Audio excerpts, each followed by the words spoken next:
mentored, and prepared for the good fights ahead. But more than us, his legacy will especially live through the love of his wife, Allison, and his children, Oliver and Claire. We are here for all three of you. Mr. Speaker, members, join me in a moment of silence to honor the life of Representative Ryan Kiesel, our friend.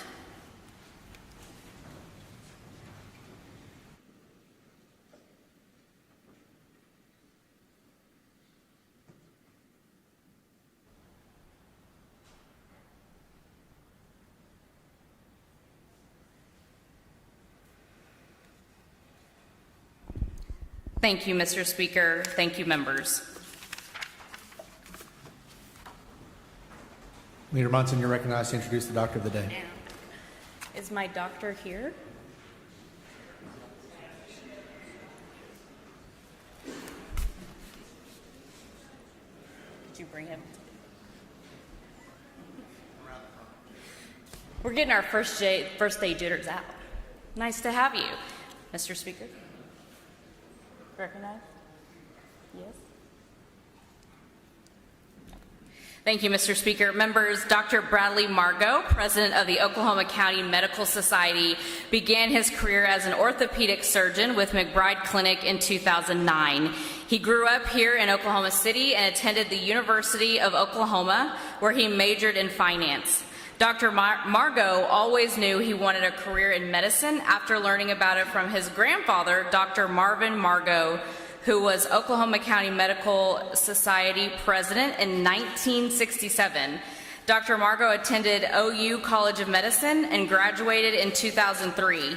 He followed with an orthopedic residency at OU, followed by a fellowship in New York at the Insull, Scott, and Kelly Institute. He has been a member of OCMS and OSMA since the beginning of his career. A member of the inaugural Physician Leadership Academy class, Dr. Margo has served as chair of the OCMS Finance Committee and currently serves on the board of directors. Dr. Margo is married to his wife of 25 years, Debbie, and together they have 3 sons, Jake, Will, and Sam. He is the son of Robert and Marty Margo. Jake and Will are enjoying their studies also at the University of Oklahoma, and Sam is a junior at Bishop McGuinness. Members, please welcome Dr. Margo and grant him the privileges of the floor.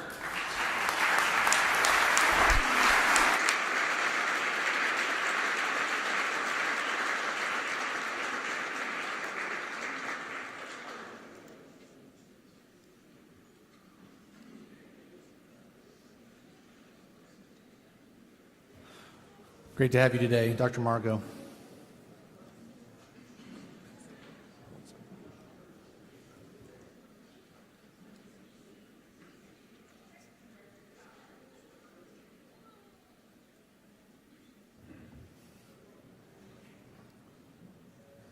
Representative Ford, you're recognized to introduce the nurse of the day.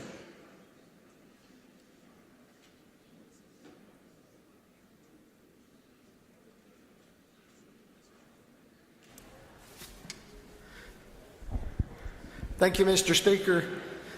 Members, I am just really thrilled to be here today. And let me begin by welcoming everybody back to the 60th session, legislative session. And it is my honor today to be able to recognize Dr. Cassie Ng as Nurse of the Day. Dr. Ng is from Broken Arrow. She is highly decorated with honors. She's a member of the Oklahoma Leadership Class of 37. She is a Chapman Award recipient. She is excellent in mentoring and advising award recipient, American Nurse Association Advocacy Institute, Oklahoma Nurse Association President-elect in 2022 and through 2024, American Nurse Association Political Activist Director. And let me give you a little bit more about her. She is University of Tulsa and current president of the Oklahoma Nurses Association. And it is my honor to recognize Dr. Casey Ng today. Dr. Abbott Ng currently serves as Executive Director of Nursing at the University of Tulsa, She is incredibly passionate about community health and has recently introduced a model to utilize student nurses to provide stabilization for prevention and early interventions for those with limited access to health care. Dr. Abeding is the primary investigator for Community Health Research Initiative and utilizing pop-up health clinics along public transportation routes. In addition to health data, student nurses are utilized to identify barriers to health care in Oklahoma, providing low-cost to no-cost resources and attainable next steps for accessing low to no-cost health care. As a widow mother of 5 children, she understands that challenges of facing single mothers and is frequently scheduled guest speakers for empowerment of women and realistic attainment for academic and professional goals. Please give a warm welcome to the House to Dr. Casey Ng, and give her full privilege of the House, please.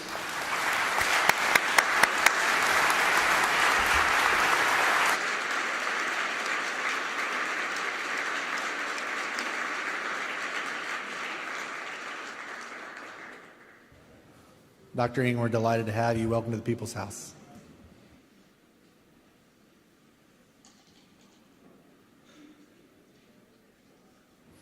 At this time, House Bills 1001 through 2928, HJR 1001 through 1029, HCRs 1001 through 1003, and HR 1001 are considered introduced and first read. Mr. Floor Leader. Thank you, Mr. Speaker. I move that the Honorable Senate be notified by message that the House is duly assembled and ready to sit in joint session to receive the governor's message. Without objection, that'll be the order. As we await the Honorable Senate, if you have announcements or introductions, please get in the queue. Representative Lawson, you're recognized for an announcement or introduction. Thank you, Mr. Speaker. Member, we have some very honored guests here today. As we saw the Veteran of the Week, in Creek County, we have a long line of service to the state and our country. I want to introduce some constituents of mine from Sepulveda, the Cornelius family. Colonel Brian Cornelius, light somewhere in my, there you are, and his wife, Wendy. And Wendy is the daughter of retired Lieutenant Colonel John Mark Young and the granddaughter of the Honorable John Wallace Young, who served in the state Senate. And a lot of their sons are here with them with us today, many of whom I would fully expect to become Marines themselves. They were my next door neighbors for several years, so please join me in welcoming the Cornelius family.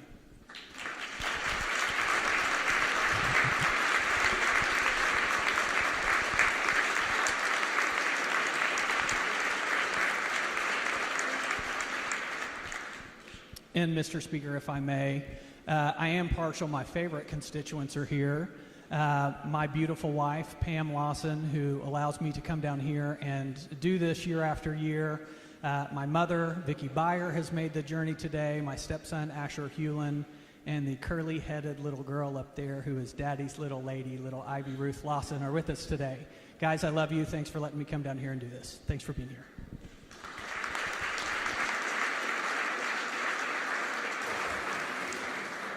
Leader West, you're recognized for an announcement or introduction. Thank you, Mr. Speaker. While we got some time, 2 important deadlines coming up, members. February 6th, it's your deadline for drafting instructions to the attorney on shell bills. And then next Thursday, February 13th, that is the deadline to file that shell bill language or to make any changes to your top 8. Mr. Speaker, I'd also like to recognize my wife, Elizabeth, and my 2 daughters. The boys didn't come, but my 2 daughters, Caitlin and Aubrey. Thank God that you love me. So I'll just leave it at that. And you look really hot.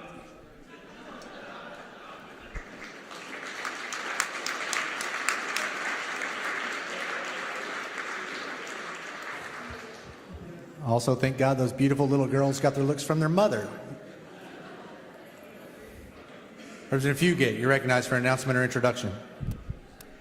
Thank you, Mr. Speaker. Members, if you'll direct your attention to the North Gallery, I have 2 guests here today, Dr. Emily Stacy and soon-to-be Dr. James Davenport.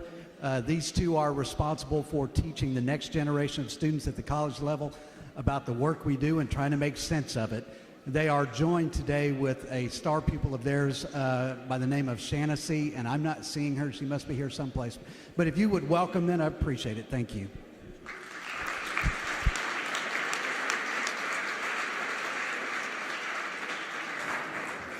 Leader Bayshore, Steve, you're recognized for an announcement or introduction. Thank you, Mr. Speaker. Members in the South Gallery, I'd like to introduce someone very special to me, my wife, Christy Bayshore.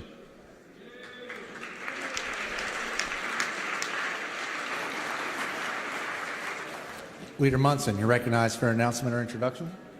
Thank you, Mr. Speaker. Members, if you look to the East Gallery, we have a not so long ago former member, but now Tulsa Mayor Monroe Nichols. Please welcome him back to the House.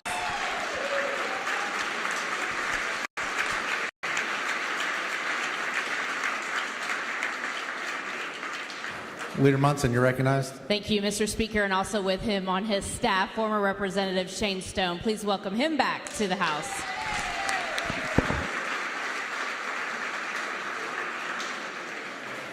Great to have you both back where you belong in the People's House.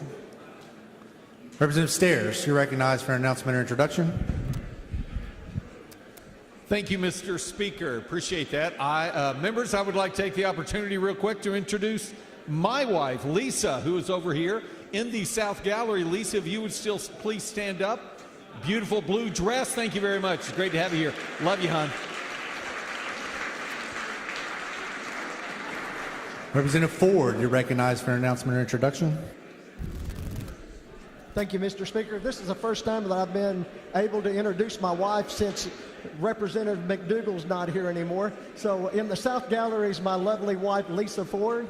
And also I have here sitting next to my wife, our mayor from Broken Arrow, Deborah Wimpy. Thank you for coming. Representative Cantrell, you're recognized for an announcement or introduction. Thank you, Mr. Speaker. In the South Gallery, my beautiful wife is here with me today. She doesn't get the opportunity to come to the Capitol as often as I'd like for her to, so if y'all please welcome her. And if you see the Cantrell boys running around the halls today, say hi to them because they're here today too. Thank you.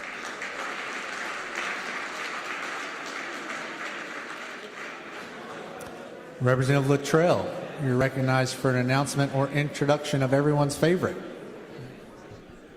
Thank you, Mr. Speaker. Members, if you direct your attention to the rear of the chamber in the gallery, we are once again this year privileged and honored to have with us tribal leaders from across the great state of Oklahoma. Tribal leaders and your staff, would you please stand so we can recognize you, please?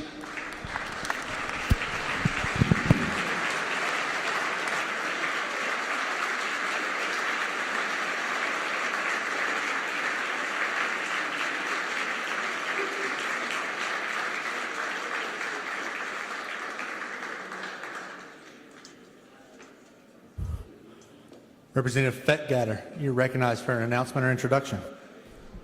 Thank you, Mr. Speaker. Representative Luttrell kind of stole my thunder there a little bit, but that's okay. That's all right. I just was going to introduce the Muskogee Nation, who not all of them live in House District 16. Some of them do, some of them do not. You got Chief Hill, you got Second Chief Beaver, you got the Speaker of the Council, Speaker Hicks. You have Chief of Staff, and you have Public Relations Secretary from the Muskogee Nation. And also, you have my constituent, David Nelson. Would you please welcome them to the House of Representatives?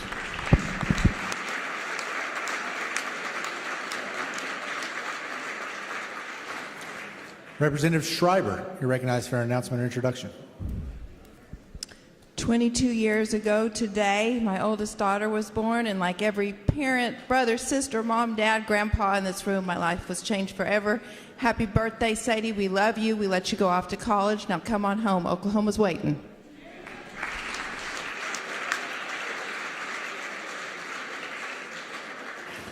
Representative Kane, you're recognized for an announcement or introductions. Thank you, Mr. Speaker. The floodgates are open, and I'm jumping in. I can't go today without introducing my beautiful wife, Barbara, in the South Gallery, and our lovely daughter, Betsy Dutcher. Thank you guys for being here.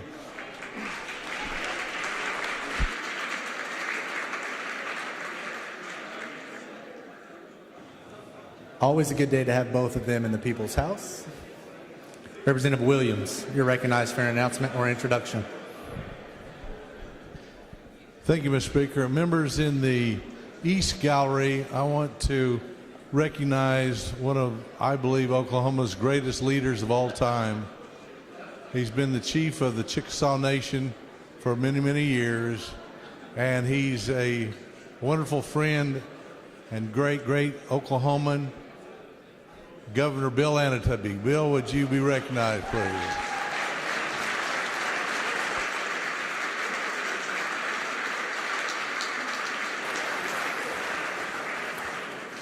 Representative Williams, you're recognized for another announcement or introduction. Yes, and we have a couple of former neighbors in the gallery here. In the North Gallery, John and Joyce Stitt. We used to be neighbors. I've bought hay from him before his son ever became governor. John and Joyce Stitt. Great to have you here.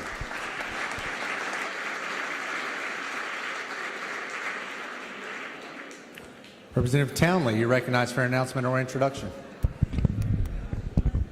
Members, yesterday we had an important birthday, and he's talking right now, but give Representative Timmy Turner a big old happy birthday. Woo!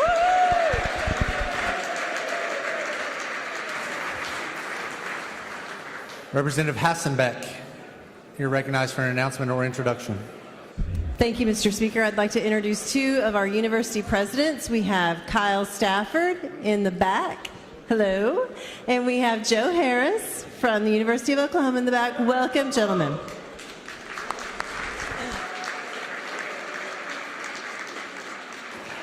Members, if I could take a moment. In the South Gallery, I have my much better half, Rachel, and our two oldest, Quinn and Karsten.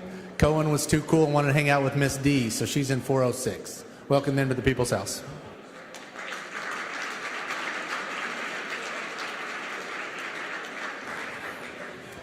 Representative Archer, you are recognized for an announcement or introduction. Thank you, Mr. Speaker. I would like to recognize a couple of constituents. Most importantly, Katie Archer up here in the South Gallery. Welcome, Katie. As well as Director Gatz and Treasurer Todd Russ.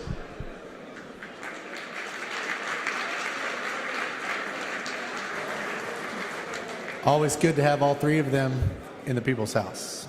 Representative Wolfley, you're recognized for an announcement or introduction. Thank you, Mr. Speaker. If you direct your attention to the South Gallery, I'd like to introduce my best constituent and my wife of 50 years, Brenda Wolfley.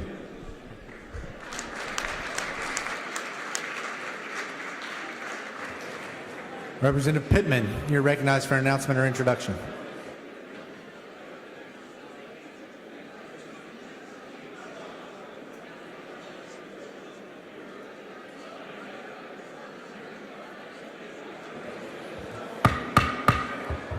Members, Representative Pittman, you're recognized for an announcement.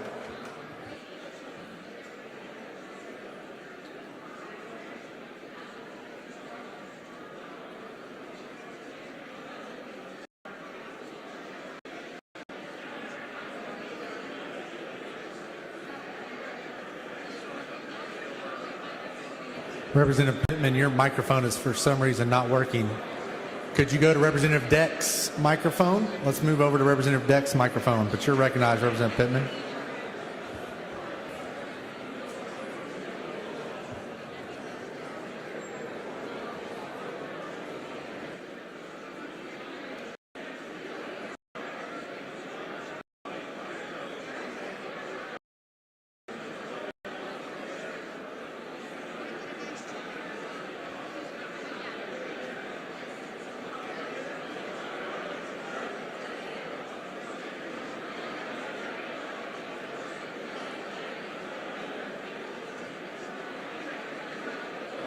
The House will stand at ease, awaiting the arrival of the Honorable Senate.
Members and guests,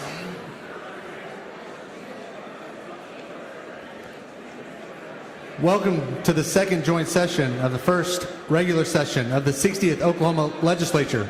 It is my extreme pleasure to introduce Lieutenant Governor of the state of Oklahoma, Matt Pinnell, to preside over joint session.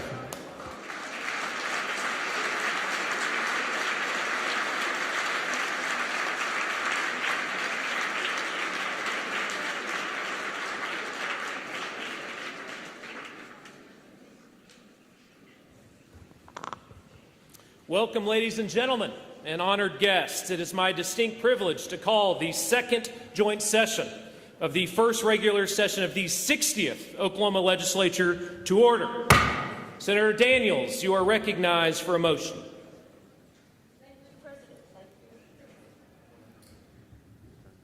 Thank you, Mr. President.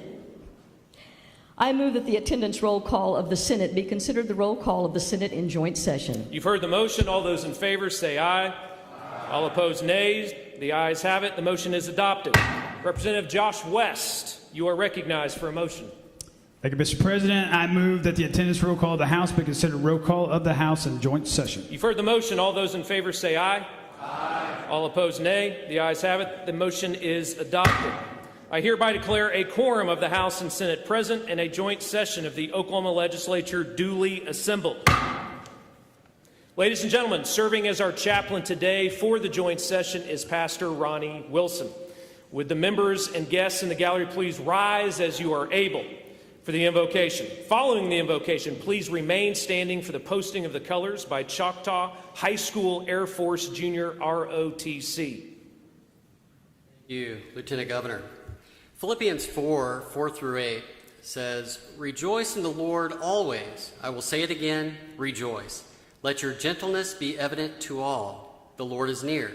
Do not be anxious about anything, but in every situation, by prayer and petition, with thanksgiving, present your requests to God.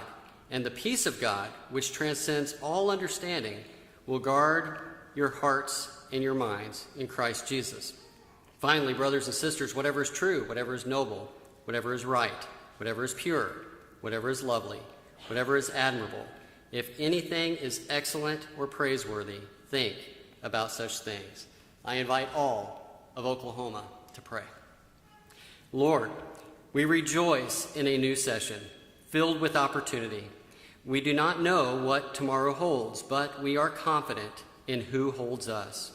So we pray for your peace that surpasses all comprehension. We bring all of our anxieties and concerns before you and make our requests known through prayer and with thanksgiving.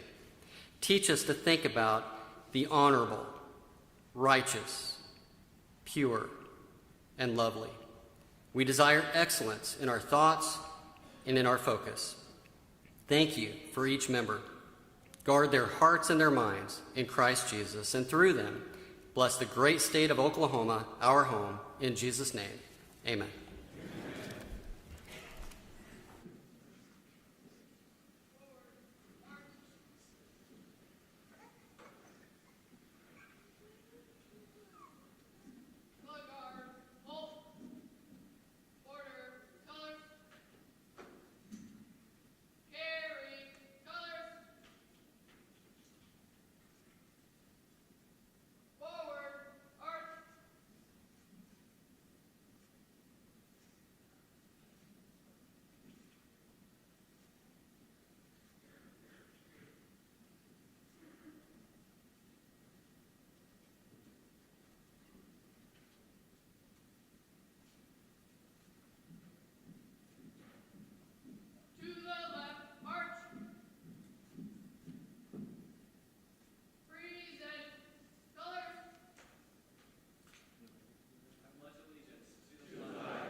You may be seated.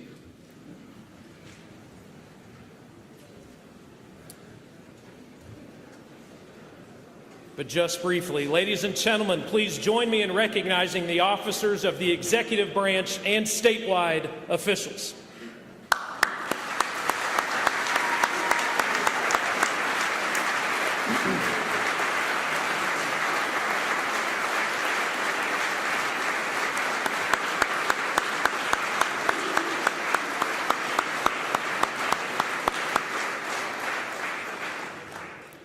You may be seated. But just briefly, ladies and gentlemen, it's my distinct pleasure to announce the arrival of representatives of each of our statewide courts. Please stand as you are able as the House and Senate Sergeant of Arms escort the judges of the Court of Civil Appeals, led by Presiding Judge Robert Bell, the Court of Criminal Appeals, led by Presiding Judge Scott Rowland, and the Justice of the Supreme Courts, led by the Chief Justice Justin Rowe, into the chamber.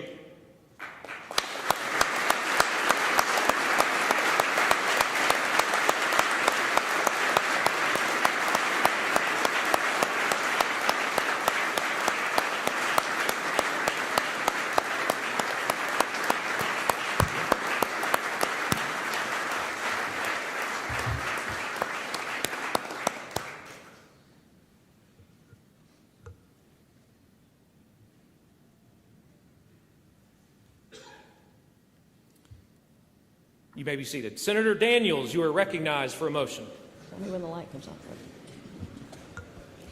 Mr. President, I move that the President of the Senate and the Speaker of the House appoint members from the Senate and House, respectively, as a joint committee to notify the governor that the first regular session of the 60th Oklahoma Legislature is assembled in joint session and ready to receive his message.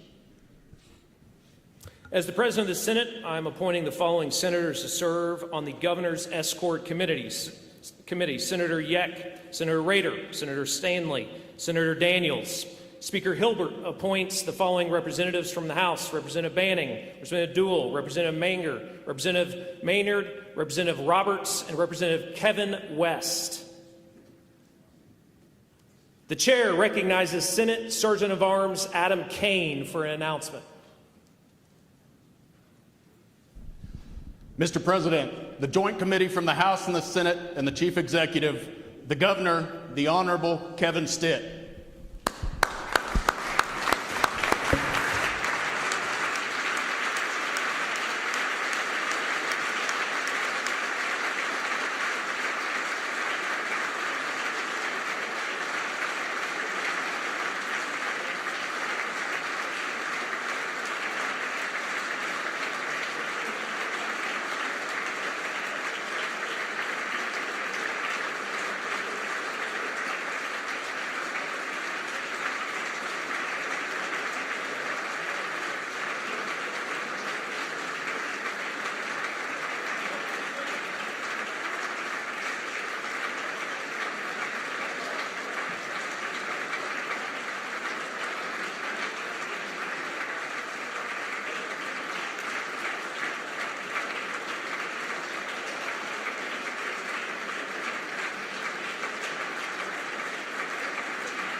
Members of the legislature, executive officers, members of the judiciary, and people of Oklahoma, it is my distinct honor to recognize my friend, the Chief Executive, our Governor, Kevin Stitt.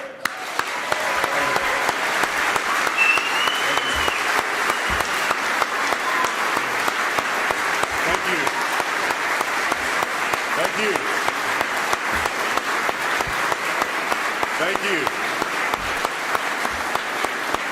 Thanks so much. Thanks, everybody. Lieutenant Governor Matt Pinnell, Speaker Kyle Hilbert, President Pro Tem Lonnie Paxton, members of the 60th Legislature. members of the judiciary, to all the statewide elected officials, to my cabinet members, thank you so much for your service to our state. To my beautiful wife, Sarah, who has inspired hope in so many Oklahomans across the state, thank you for being here.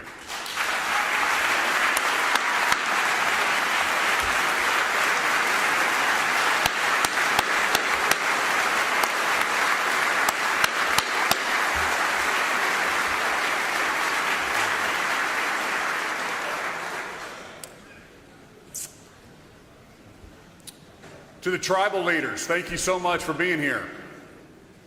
To my mom and dad, thank you for your love and support and for being here today.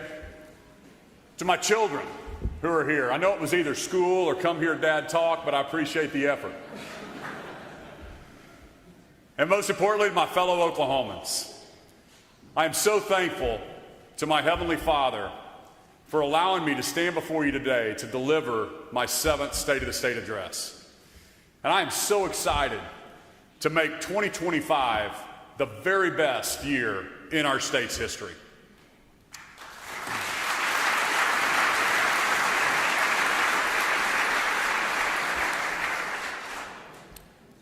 Some of you are new to this building, and I'm looking forward to working with you on behalf of all 4 million Oklahomans.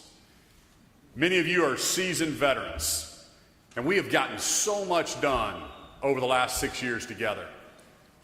We built the largest savings account in our state's history. We passed the largest tax cut our state's ever seen. Our economy is the strongest it's ever been. We have become a top 10 state for business. We're number 4 for GDP growth. We're number 2 in lowest cost of doing business. We're number 8 in net migration to our state. We have 3,500 fewer kids in foster care than we did when I took office.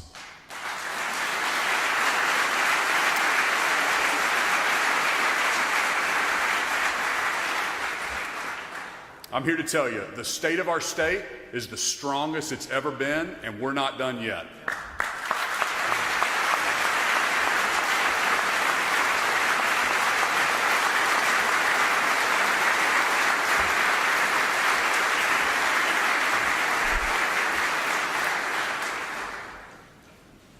Let's continue to build on this progress and make Oklahoma the very best state to live, to work, and to raise our families.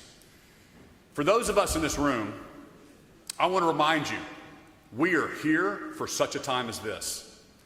We're going to face challenges, but we're stronger when we face them together, as fellow Oklahomans and as fellow Americans. I've thought a lot about what we've been called here to do. To build on the success of those who came before us, to steward what we've been given, and to dream about what's possible for our kids and our grandkids.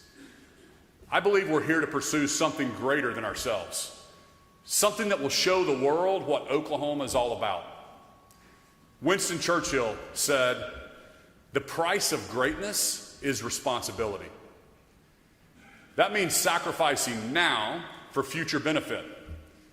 And the reality is, there's going to be pain either way. The pain of discipline now or the pain of regret later. Many of us have witnessed that over the last 6 years.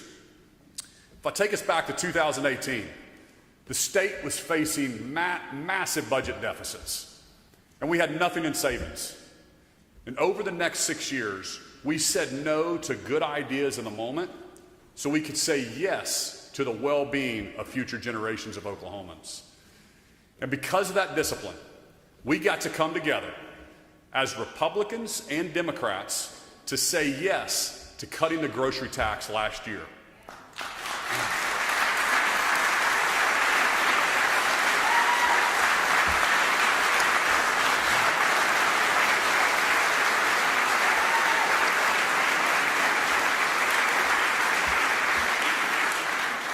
This makes life more affordable for millions of Oklahomans across our state when inflation is crushing working families. And as we begin this new session, we're going to be faced with many good ideas. The greatness of our state depends on discipline and the willingness to set the right priorities, even when it's difficult. In 2019, I said the Oklahoma turnaround starts right here, right now. And we've seen that turnaround happen. Let's not go back to 2018. And I want to set a savings floor of $4 billion to ensure we can weather any financial storm. It's conservative policies like this that protect the American dream in Oklahoma. But what is the American dream? On its face, it's the ability to have a family, own a home, have a good job, and build the life you want. And it springs from the belief that with hard work and resilience, you can accomplish anything God puts on your heart. But the American dream, it's not guaranteed. We have to have the courage to fight for it. This past election signaled a shift in the way we think as a nation. More and more Americans are moving away from the extremes and they're turning back to the values that have always defined our success. Personal responsibility, resilience, family values, and hard work. Not DEI, government mandates, or regulations.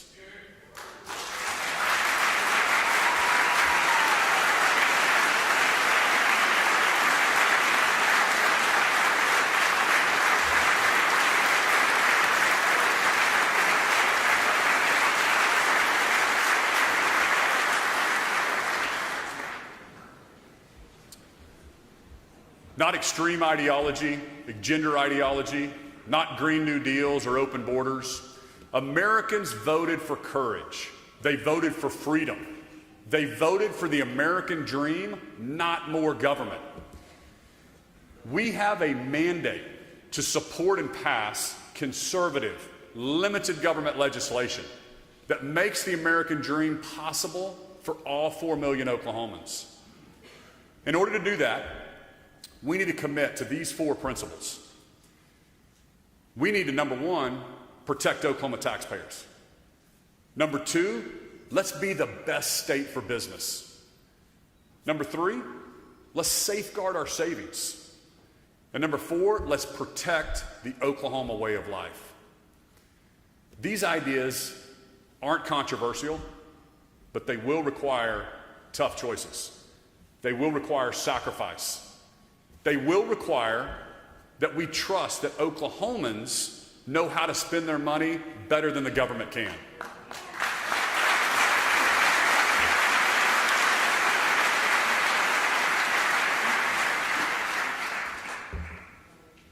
That we trust that businesses, they want to make our state better for everyone by creating jobs and investing in their communities. That we say no to the good now so we can say yes to the great later. That we put our constituents over special interest every single time. The price of greatness is responsibility. We need to ask ourselves, how big should government be? States like Texas and Florida, they spend less per person than any other state.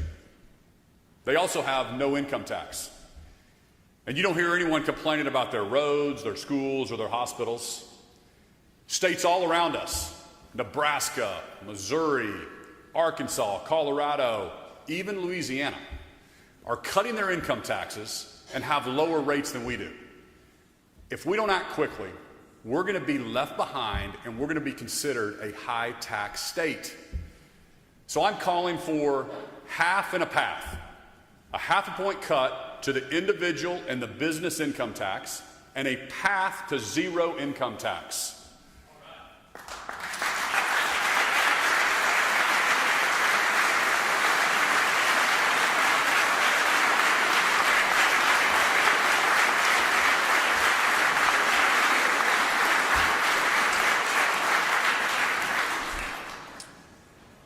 I like to remind the naysayers, when we cut taxes, the money doesn't disappear. It simply stays in Oklahomans' pockets and it gets reinvested in our economy. In times of excess revenue, Oklahomans should keep more of their hard-earned money. This is how we keep pace with our competition and we protect Oklahoma taxpayers. It's no secret. Left unrestrained, government will always grow and keep growing. It reminds me, just like the lobbyist bar tab at Broadway 10.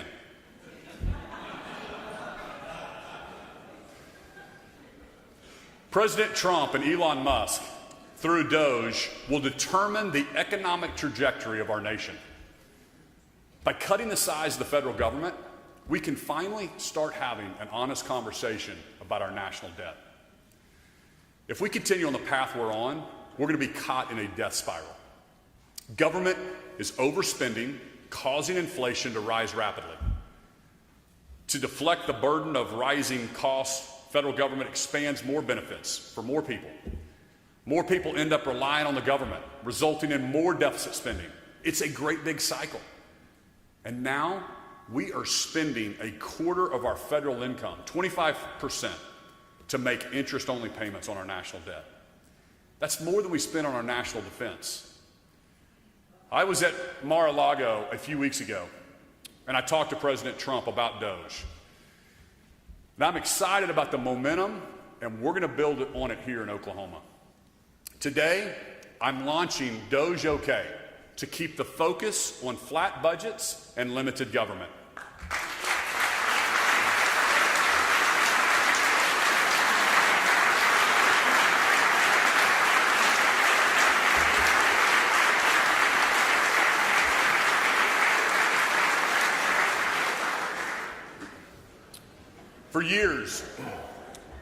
For years, I've instructed my cabinet secretaries, my agency directors to shrink employee count and cut unnecessary contracts. I'm committed to having fewer state employees at the end of my term than when I took office in 2019. I also mandated an end to work from home policies for all state employees so we could better serve the people of our state. Even still, we have public officials who have asked the legislature to double the size of their budget. Our constituents voted for fiscal conservatism, not growing government. If people hear me say one thing, it's that I want Oklahoma to be the very best state for business. And by being the best state for business, we are paving the way to be the best state for education, the best state for infrastructure, and the best state for families. Rising tides lift all boats. And the world is taking notice of our efforts. This past year, a manufacturing company announced that it's going to invest $620 million in Oklahoma, bringing thousands of jobs and spurring more economic growth. Every day, people from around the world are chasing the American dream all the way to places like Stillwater and Guyman and Medill and Inola. And just this last year, 274 companies, they expanded or they moved to Oklahoma. Entrepreneurs created over 31,000 new jobs, lifting their communities and contributing to our state. This is not an accident. Here in Oklahoma, we have business-friendly policies and the most affordable, reliable energy anywhere in the world due to limited government, common sense, and clean-burning natural gas.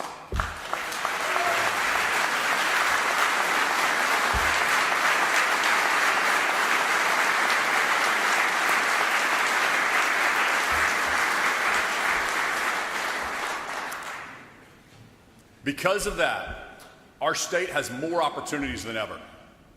In my last State of the State, I said I wanted Oklahoma to be the high-tech data center capital of the world. That vision is becoming a reality. Google continues to invest in data, in its data center in Pryor, and now it's one of the largest in the world. A few weeks ago, President Trump announced a $20 billion investment in data centers across the country, and Oklahoma's on his list. And those of us in this room know there's no better place than Oklahoma. This is a massive opportunity. to create more jobs for more people in our state and continue to put us on the map as the best state for business. Let's keep building on our business-friendly policies. Over the past few years, I've seen our court systems in other states playing politics with people's businesses. And I wanted to make sure that never happens in Oklahoma. I'm grateful for the work that John Eccles and Secretary Jeff Starling have done to research and execute this idea. Let's get business courts finished this session and make sure business disputes and complicated contracts are handled by judges with business expertise.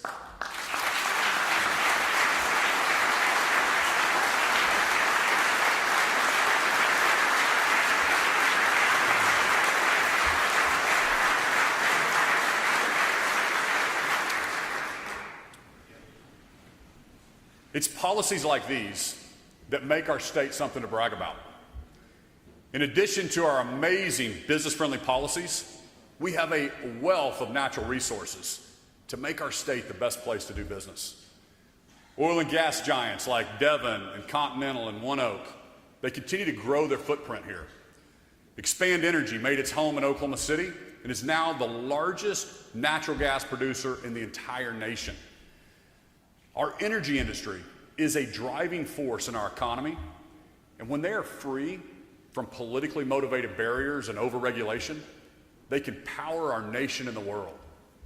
So I want to make 2025 the year of the energy abundance agenda and continue to unleash Oklahoma's energy potential.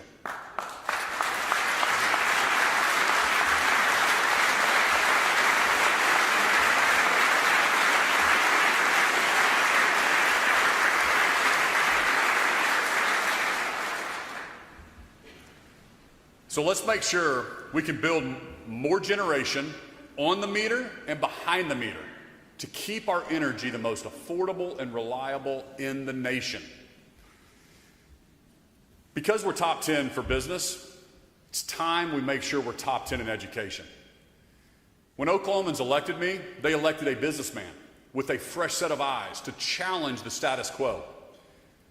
We'd spent too many years settling for an education system that was failing our kids. So we ushered in the largest education freedom movement in the nation. And just recently, Oklahoma was ranked number 4 in the nation for education freedom.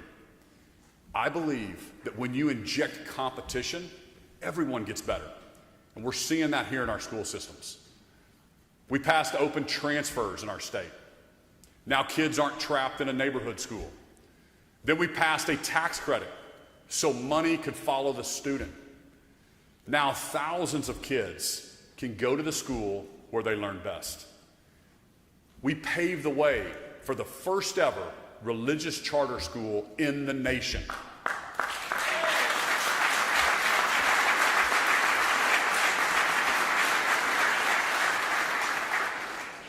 I am so excited that the U.S. Supreme Court will hear this groundbreaking religious freedom case. After all, the government shouldn't stand in the way of a parent's right to educate their children in line with their values. But we also need to make sure kids are in the classrooms. I've had parents from all over the state reach out to me with concerns about virtual school days. In some places in Oklahoma, kids are only required to be in their seats for 148 days a year. For comparison, Kansas, students are in their seats for 186 days a year. We all know that kids learn best when they're in the classroom with our great teachers. It's just common sense. Pro Tem Paxton has already focused on this, and I'm excited to work with him and Senator Thompson to make sure kids are in their seats ready to learn.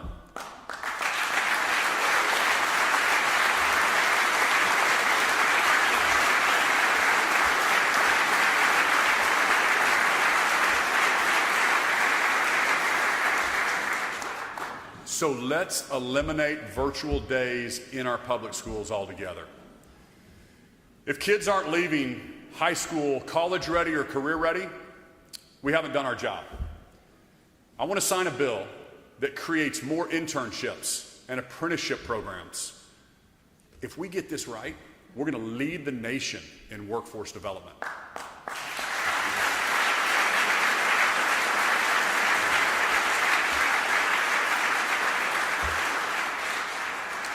Companies from around the world will move operations to Oklahoma because it'll be clear that we have the strongest workforce. So I'm calling on businesses, schools, and universities to create 250 new apprenticeships and internship programs this year. Let's get it done.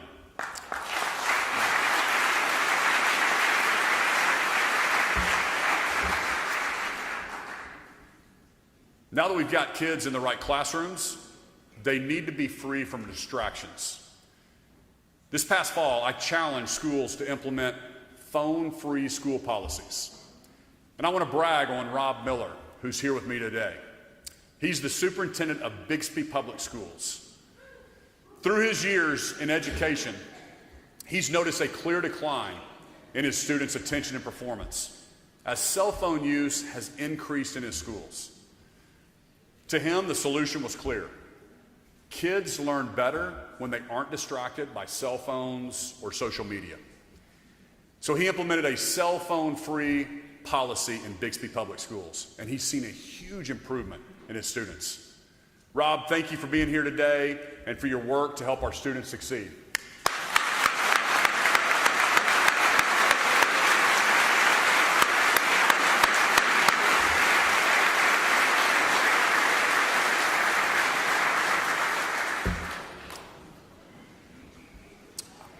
I want to challenge the legislature, school districts all across the state, to consider ways to make cell phone-free schools a reality for all students. It doesn't have to cost anything. It just needs to be effective for the students we serve. Speaker Hilbert, I know you're passionate about this, and I've enjoyed talking with you about this, and I'm excited to get something across the finish line this session. I'm proud of how our schools took the cell phone-free challenge to make sure our students succeed. But all of that means nothing if our kids aren't safe. Our greatest responsibility as leaders is to protect all 4 million Oklahomans. Americans made that clear. They want their president to defend our borders and protect our communities.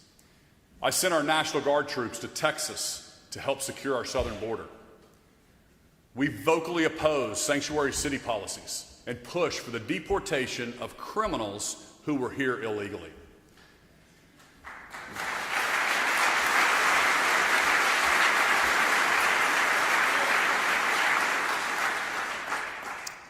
I'm so excited to have a law and order president back in the White House that will listen to the American people and our calls for safe communities.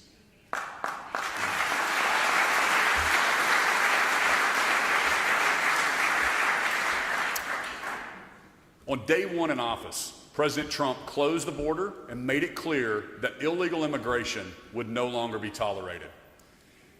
I launched Operation Guardian here in Oklahoma to help keep our communities safe. I instructed Commissioner of Public Safety Tim Tipton, Department of Corrections Director Steve Harp, to be ready to assist the Trump administration as they begin deporting those who have committed crimes while here illegally. After all, the Oklahoma taxpayers shouldn't be paying millions of dollars a year to keep criminals incarcerated when they shouldn't be in our state to begin with.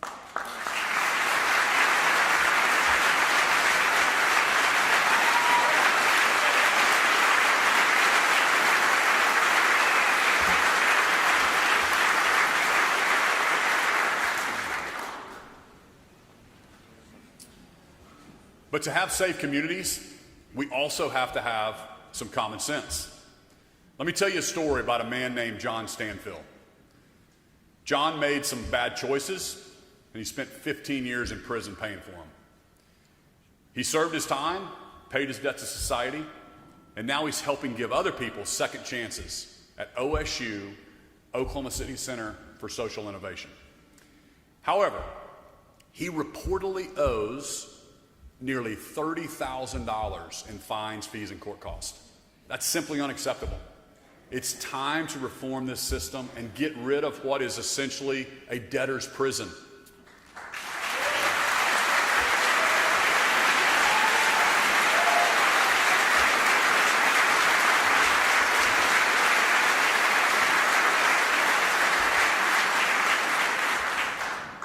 We know that high fees keep people trapped in this cycle and contribute to higher recidivism. It doesn't make sense. I want to change that structure and make sure that a second chance is actually a second chance and get rid of these fines, fees, and court costs for good. John is with us here today. John, thank you for letting me tell and share your story with everyone.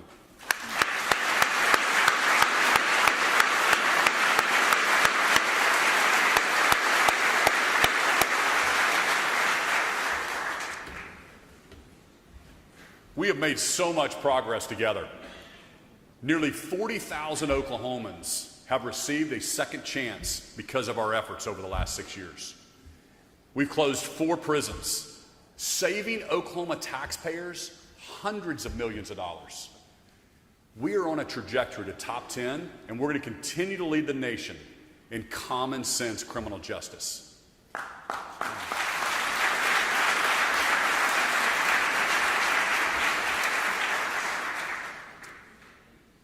Well, I love telling people about our pro-business policies, our great teachers, and our safe communities.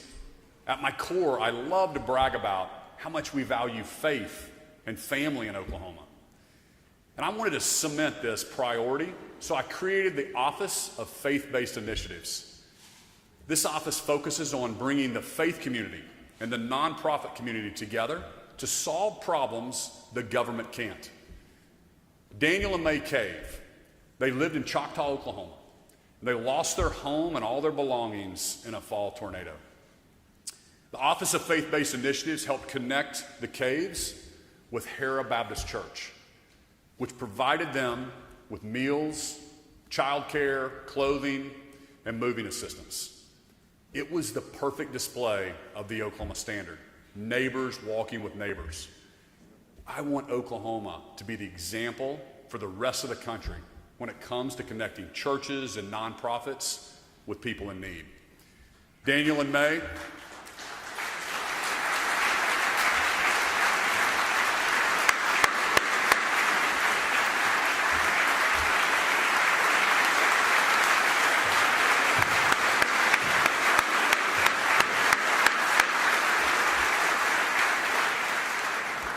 thank you for being here. We're sorry about your loss. The reality is that bills, press releases, they don't solve societal problems.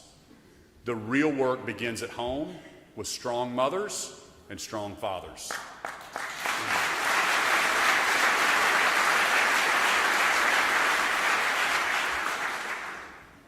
For the past 2 years, I declared November Family Month. And I encouraged Oklahomans to spend more intentionally quality time together. And I'm looking forward to celebrating Family Month every year because now, more than ever, we need to promote strong families. It is so clear to me that families are the drivers for success in nearly every area. And I say it all the time, kids need their moms and their dads. But right now, our nation is experiencing a crisis of fatherlessness. The result, less resilient families and less resilient children. At the end of 2022, nearly 250,000 Oklahoma children were living without a father in the home. Nationally, 71% of those who dropped out of high school, they grew up without a present father in the home. 66% of juveniles in state custody experienced fatherlessness. But here's the secret. We have the power to change this. The numbers don't lie. Kids with engaged fathers are 43% more likely to get A's in school, twice as likely to go to college, 80% less likely to spend time in jail. We can turn the statistics around just by continuing to uplift families and promote marriages. And that can start at the dinner table. In my family, we've worked hard to make Friday night a sacred time for us to come together to share a meal. Sarah and I use this time to talk with our kids, catch up on their weeks, and I challenge each of us to start with just one extra meal. Studies have shown that sharing family meals results in improved school performance, better family relationships, improved nutrition, and a lower likelihood of future substance abuse. Let's take the opportunity to intentionally engage with our families. I remember growing up in Norman. Friday nights was family night. After dinner, Mom would make popcorn, Dad would turn on our favorite TV show, and me and my two brothers would hang out with the family. Mom and Dad, I'm so grateful for your love and your what you've done for me all my life. Thank you for being here.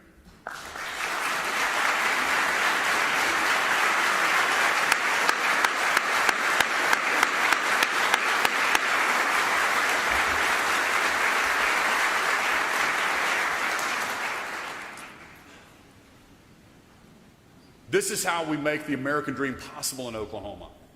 If we want a strong nation, we have to have strong communities.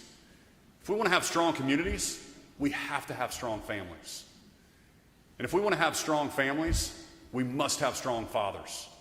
The health of our nation comes directly from having strong fathers in the home. That's why I put such an emphasis on fatherhood programs in my time in office. But this isn't a policy idea or a funding request. It's a request for each of us in this room to take the responsibility to lead our families well. Our positions as elected leaders are not the most important positions we hold. Our roles as fathers and mothers and family members will do far more for the future of our society than the nameplates on our doors.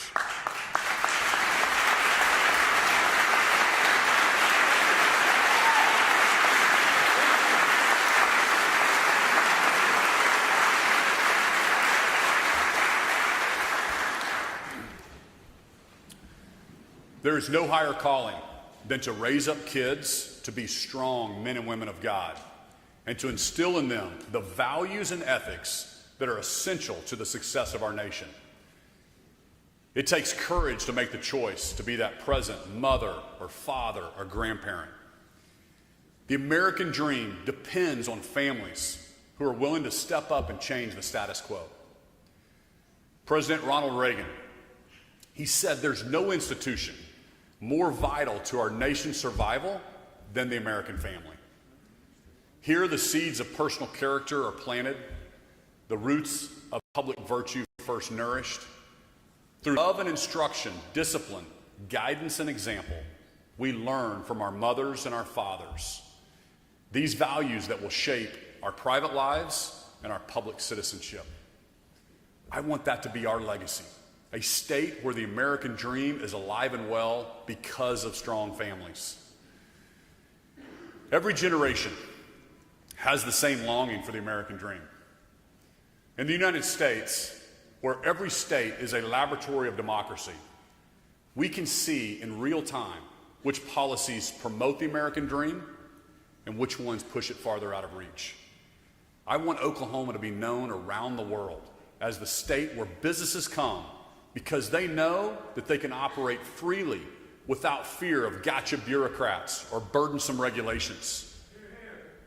The state where parents have the freedom to educate their children in line with their values. The state where families flock because they know their kids can grow up in a safe, hopeful environment. The state where neighbors care for each other and there is always hope for tomorrow. Oklahoma is a haven, a shining city on a hill, and the American dream is alive and well in Oklahoma. May God bless you, and may God continue to bless the great state of Oklahoma. Let's have a great 2025. Thanks, everybody.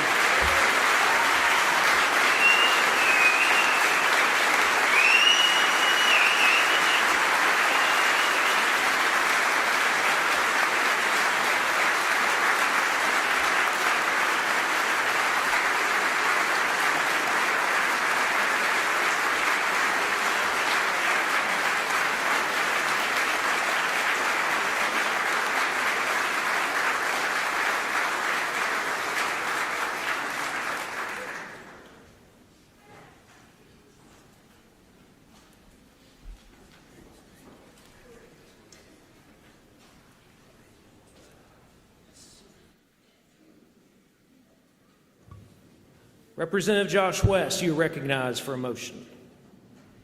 Mr. President, there being no further business before the joint session, I move that this joint session be dissolved. You've heard the motion. All those in favor say aye. Aye. All opposed, nay. The ayes have it. The motion is adopted and the joint session is dissolved.